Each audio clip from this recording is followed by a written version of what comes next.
The Story of Civilization, Part 2, The Life of Greece, being a history of Greek civilization from the beginnings, and of civilization in the Near East, from the death of Alexander to the Roman conquest, with an introduction on the prehistoric culture of Crete by Will Durant. Chapter 16, The Conflict of Philosophy and Religion, which of course I'm going to disagree and say that it was between different groups of people rather than religion or philosophy itself. Section 1, the Idealists. The age of Pericles resembled our own in the variety and disorder of its thought, and in the challenge that it offered to every traditional standard and belief. But no age has ever rivaled that of Pericles in the number and grandeur of its philosophical ideas, or in the vigor and exuberance with which they were debated. Every issue that agitates the world today was brooded about in ancient Athens, and with such freedom and eagerness that all Greece, except its youth, were alarmed. Many cities, above all, Sparta, forbade the public consideration of philosophical problems on account of the jealousy and strife and profitless discussions, says Athenaeus, to which they give rise. But in Periclean Athens, the dear delight of philosophy captured the imagination of educated classes. Rich men opened their homes and salons in the manner of the French Enlightenment. Philosophers were lionized, and clever arguments were appalled like sturdy blows at the Olympic Games, when in 432 BCE a war of swords was added to the war of words. The excitement of the Athenian mind became a fever in which all soberness of thought and judgment was consumed. The fever subsided for a time after the martyrdom of Socrates, or was dissipated from Athens to other centers of Greek life. Even Plato, who had known the very height and crisis of it, became exhausted after 60 years of the new game, and envied Egypt the inviolable orthodoxy and quiet stability of its thought. No age until the Renaissance would know such enthusiasm again. Well, the Renaissance really started in places like Timbuktu, but Plato was the culmination of a development that began with Parmenides, and he played Hegel to Parmenides's Kant. And though he scattered condemnation lavishly, he never ceased to reverence his metaphysical father. In the little town of Elia, on the western coast of Italy, 450 years before Christ, well, there's reason to think that the Messiah aspect of Jesus was about a century prior, among a group that people tend to call Essenes. There began for Europe that philosophy of idealism, which was to wage through every subsequent century an obstinate war against materialism. The Hindus had seen the problem long before and were to remain Parmenideans to the end. Perhaps the anti-sensationalism of the Upanishads had penetrated through Ionia or Pythagoras to Parmenides. The mysterious problem of knowledge, the distinction between noumenon and phenomenon, between the unseen real and the unreal seen, was flung into the cauldron of European thought and was to boil or simmer there through Greek and medieval days until, in Kant, it would explode again in a philosophical revolution.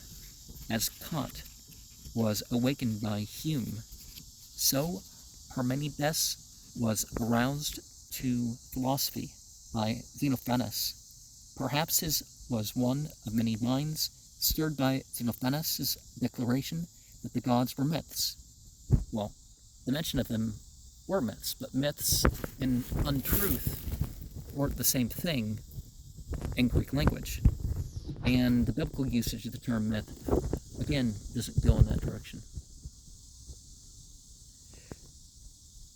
And that there was only one reality, which was both world and God. Parmenides studied with the Pythagoreans also, and absorbed something of their passion for astronomy. But he did not lose himself in the stars. Like most Greek philosophers, he was interested in the living affairs of the state. Ideali commissioned him to draw up for it a code of laws, which it liked so well that its magistrates were thenceforth required to dedicate all cases by that code. Possibly as a recreational aside in a busy life, he composed a philosophical poem on nature, of which some 160 verses survive, enough to make us regret that Parmenides did not write prose. The poet announces, with a twinkle in his eye, that a goddess has delivered to him a revelation, that all things are one, that motion, change, and development are unreal, phantasms of superficial, contradictory, untrustworthy sense, that beneath these mere appearances lies an unchanging, homogeneous, indivisible, indissoluble, motionless unity, which is the only being, the only truth, and the only God. Heraclitus said, Panta Rai, all things change. Parmenides says, Hen ta Panta, all things are one and never change. In times like Xenophanes, he speaks of this one as the universe, and calls it spheroidal and finite. At times, in an idealistic vision, he identifies being with thought and sings, one thing are thinking and being, as if to say that for us things exist in only so far as we are conscious of them. Beginning and end, birth and death, formation and destruction are of forms only. The one real never begins and never ends. There is no becoming, there is only being. Motion, too, is unreal. It assumes the passage of something from where it is to where there is nothing, or empty space. But empty space, not being, cannot be. There is no void. The one fills every nook and cranny of the world and is forever at rest. This strains the imagination. But almost in Parmenidean fashion, we speak of a table as at rest, though it is composed, we are told, of the most excitably mobile electrons. Parmenides saw the world as we see the table. The electron would see the table as we see the world. It was not to be expected that men would listen patiently to all this, and apparently the Parmenidean rest became the target of 1,000 metaphysical assaults. The significance of the Parmenides' subtle follower, Zeno of Elea, lay in an attempt to show that the ideas of plurality and motion were, at least theoretically, as impossible as Parmenides' motionless one, as an exercise in perversity and to amuse his youth. Zeno published a book of paradoxes, of which 9 have come down to us, and of which 3 will suffice.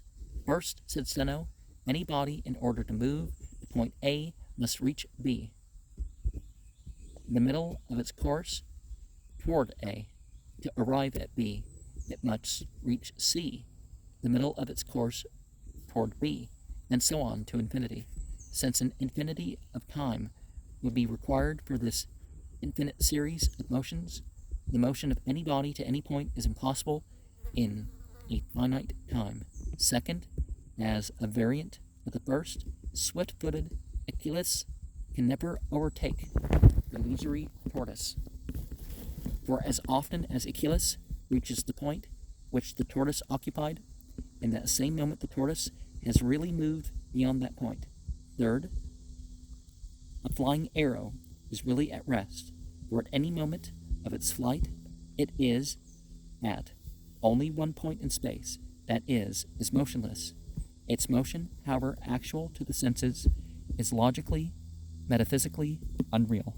The discussion of these paradoxes has gone on from Plato to Bertrand Russell, and may continue as long as words are mistaken for things. The assumptions that invalidate the puzzles are that infinite is a thing instead of merely a word indicating the inability of the mind to conceive an absolute end, and that time, space, and motion are discontinuous, i.e., are composed of separate points or parts. Zeno came to Athens about 450 BCE, perhaps with Parmenides, and set the impressionable city astir by his skill in reducing any kind of philosophical theory to absurd consequences. Timon of Phlius describes the two-edged tongue of mighty Zeno, who say what one would argue it untrue. This pre-Socratic gadfly was, in the relative sense which our ignorance of the past compels us to give to such a phrase, the father of logic, as Parmenides was for Europe the father of metaphysics. Socrates, who denounced Zeno's dialectical method, imitated it so zealously that men had to kill him in order to have peace of mind.